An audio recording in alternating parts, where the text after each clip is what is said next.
تو پھر یہ کہتے ہیں اچھا تم کہتے جادو کچھ نہیں کر سکتا، وہ جادوگروں نے تو رسول اللہ کو بیمار کر دیا تھا، نعوذ باللہ۔ یہ پھر رسول اللہ کی بات آ جاتی ہے درمیان میں۔ وہ یہودیوں نے اور یہودیوں کی عورتوں نے، انہوں نے رسول اللہ پر اتنا جادو کیا، اتنا جادو کیا، اللہ یعوذ باللہ 6 مہینے تک رسول اللہ بیمار پڑے رہے۔ اور بعض روایات میں اور کہانیوں میں یہ ہے کہ داڑھی اور سر کے بال بھی کیا ہو گئے، جھڑ گئے۔ اللہ معاف فرمائے۔ اتنا بڑی بات، جس رسول پر سارا قرآن نازل ہو رہا ہے اس رسول پر جادو کا اثر مان لیا گیا، اور یہ جادو کے خلاف آیات ہی پڑھتے ہیں نا، کہتے ہیں ہم قرآن ہی پڑھتے ہیں اور جادو کو کیا کرتے ہیں، دور کرتے ہیں، دفع کرتے ہیں۔ تو وہ قرآن جس کے دل پر نازل ہو، ہیں جن کے دل پر یہ سارا قرآن نازل ہوا، اور یہ قرآن جو ہدایت کا، شفا کا، برکت کا منبع اور مرکز ہے اللہ کا قرآن، اس پیغمبر کے بارے میں انہوں نے یہ کہا کہ اس پر اتنا جادو ہو گیا ہے، حتیٰ کہ ان عورتوں نے ایسا کالا جادو کیا۔ ایک کنواں تھا، کنویں کے اندر رسول اللہ کے جو کنگھی کے بال تھے، اور وہ جو ہے نا کنگھی سے نکالے گئے، اس کنویں میں دبائے گئے تھے۔ جیسے جیسے یہ پتہ چلا، اور پھر وہ کہانی لمبی ہے جو بخاری کے اندر بھی اور باقی کتابوں کے اندر موجود ہے۔ اگر تحقیق کی جائے، یہ بات قرآن کے تناظر میں دیکھی جائے تو سنو قرآن کیا کہتا ہے۔ میں نے 2 آیتیں پیش کر دی ہیں۔ اللہ کی یہ آیت، اللہ فرما رہے لا یفلح الساحرون، جادوگر کامیاب ہو سکتے، یہ آیت۔ اور دوسری آیت لا یفلح الساحر حیث اتی، جادوگر جدھر سے بھی آ جائے کامیاب ہو سکتا۔ اور آیت سنو، اللہ تعالیٰ قرآن میں فرماتے ہیں وقال الظالمون، کیا فرمایا اللہ نے؟ وقال الظالمون ان تتبعون الا رجلا مسحورا، ظالم لوگ کہتے ہیں، مشرک لوگ کہتے ہیں، پیغمبر کے دشمن کہتے ہیں، پیغمبر کے قرآن کے دشمن کہتے ہیں، پیغمبر کی رسالت کے دشمن کہتے ہیں، ظالم لوگ کہتے ہیں اے مسلمانوں، جس رسول کی پیروی تم کر رہے ہو، جس رسول کے پیچھے تم چل رہے ہو، یہ وہ رسول ہے جس پر جادو ہو گیا ہے، نعوذ باللہ۔ یہ ظالم کہنے والے کیا کہتے ہیں؟ پیغمبر پر جادو ہو گیا ہے، اللہ نے فتویٰ پہلے لگایا، اللہ نے ظالم پہلے کہا ہے، اور ان کی خباثت کو اللہ پاک نے بعد میں بیان کیا۔ اللہ پاک فرماتے ہیں میرے پیارے پیغمبر کو مسحور کہنے والے وقال الظالمون کون ہے؟ ظالم لوگ ہیں۔ اے بندہ اب تیری مرضی ہے، ظالموں کی صف میں کھڑا ہو یا مومنوں کی صف میں کھڑا ہو۔ مومن کہتا ہے میرا پیارا پیغمبر جادو سے پاک ہے، میرے پیارے پیغمبر کی ذات پاک ہے جادو سے، آپ کی لسان بھی جادو سے پاک ہے، آپ کا جسم بھی جادو سے پاک ہے، آپ کی زندگی جادو سے پاک ہے، آپ کی نبوت جادو سے پاک ہے، آپ کی رسالت سحر اور جادو سے پاک ہے، آپ کی زندگی کا ہر لمحہ، ہر طریقہ، آپ کا بچپن بھی، آپ کا لڑکپن بھی، آپ کی جوانی بھی، نبوت سے پہلے والی زندگی بھی، نبوت والی کے بعد والی زندگی بھی، ساری کی ساری پاک ہے۔ آپ پر جادو کا قطعاً اثر نہیں ہو سکتا، کیونکہ آپ اللہ کی حفاظت میں ہیں۔ اللہ نے کہا تھا اے میرے محبوب پیغمبر، اے میرے پیارے پیغمبر، میرا قرآن پہنچاؤ، میری کتاب پہنچاؤ،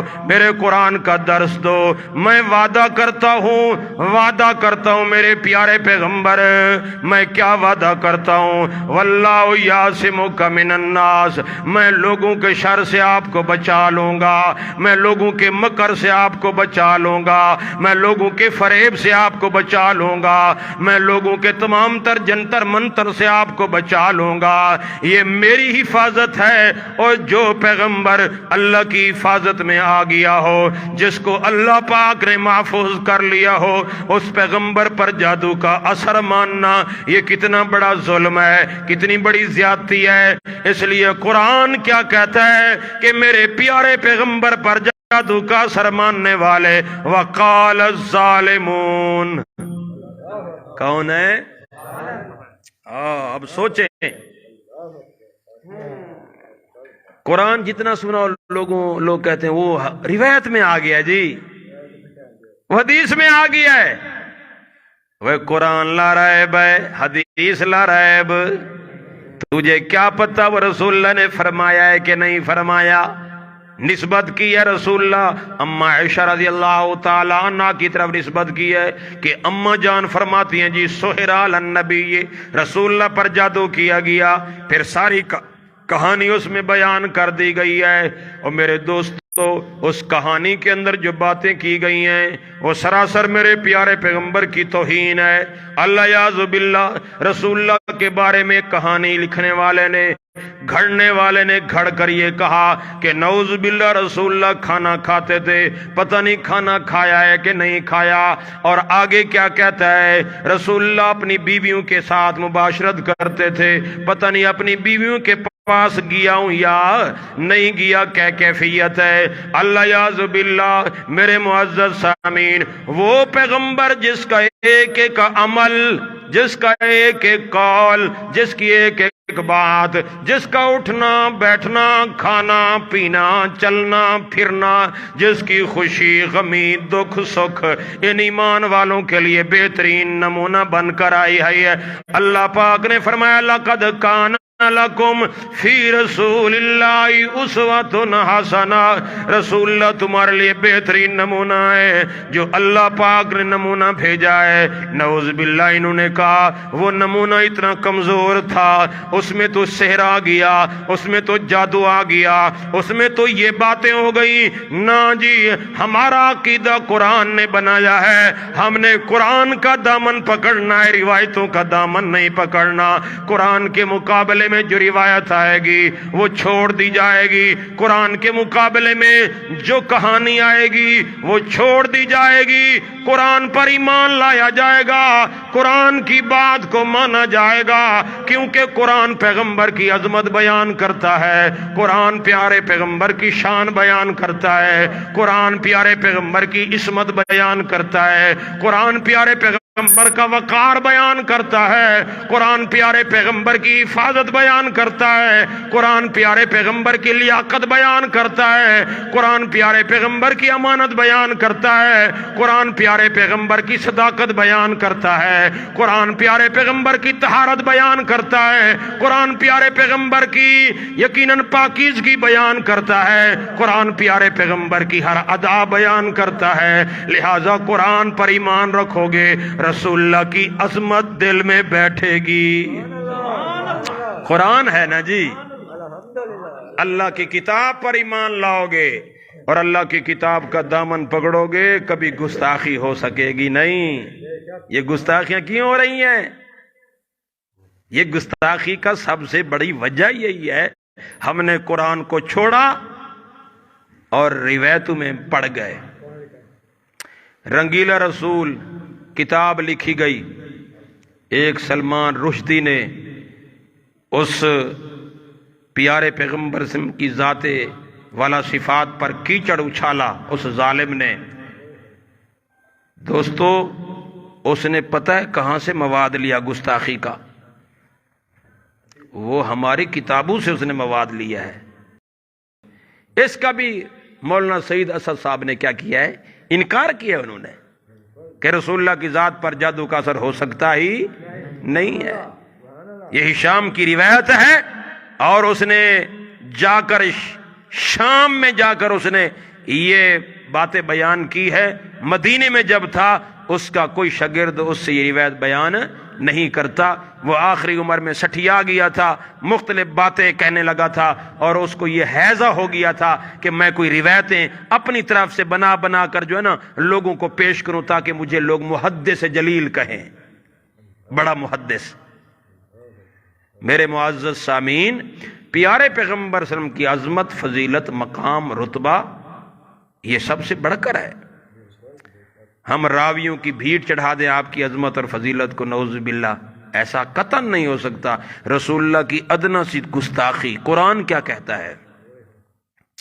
لا ترفعوا اصواتکم فوق صوت النبی، صحابہ کرام کو اللہ فرما رہی ہیں او میرے پیارے پیغمبر کے ساتھیو، مجلس لگی ہوئی ہے، اے ابو بکر تو بھی بیٹھا ہو، عمر تو بھی بیٹھا ہو، عثمان تو بھی بیٹھا ہو، علی المرتضیٰ تو بھی بیٹھا ہو، طلحہ و زبیر تم بھی بیٹھے ہو، فقیہ صاحب حضرت عبداللہ بن مسعود بیٹھے ہوں، مفسر صاحب حضرت عبداللہ بن عباس بیٹھے ہوں، بڑے بڑے کبار صحابہ بیٹھے ہوں۔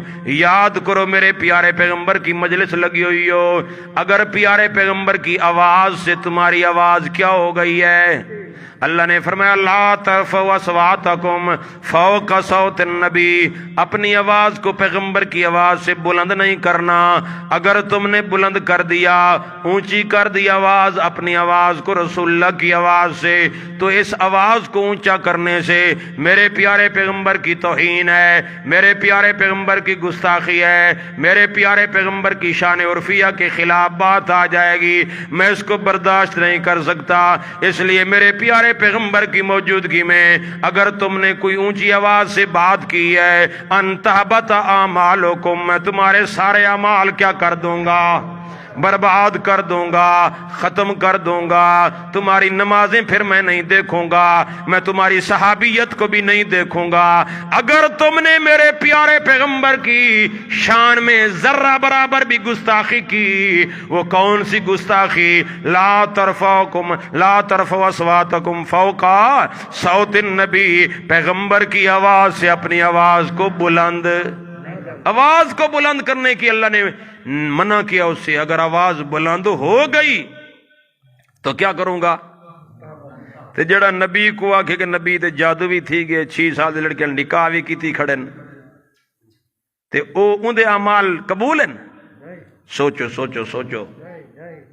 جو پیغمبر کے بارے میں یہ عقیدہ لے کر جائے گا کل قیامت کے دن، وہاں تو صحابہ کرام کو اللہ نے فرمایا ہم کس کھیت کی مولی ہیں، ہم جو پیارے پیغمبر کی شان عرفیہ کے خلاف کہتے جائیں، بکتے جائیں، اور ہم سے کوئی پوچھنے والا نہیں۔ وہ پیارے پیغمبر صلی اللہ علیہ وسلم کے مقرب قریبی صحابی جو صحبت یافتہ ہیں، اللہ نے ان کو وارننگ دے دی ہے کہ اگر آواز اونچی کی میں تمہارے سارے اعمال ضائع کر دوں گا۔ ہم تو آواز کیا، ہم تو رسول اللہ کی شخصیت کو ہی داغدار کر رہے ہیں، نعوذ باللہ۔ یہ ہمیں بڑی محبت ہے، نعرے لگاتے ہیں محبت کے، اور عقیدہ ادھر سے یہ ہے۔ میرے معزز سامعین، اس قسم کی عقائد سے انڈیا میں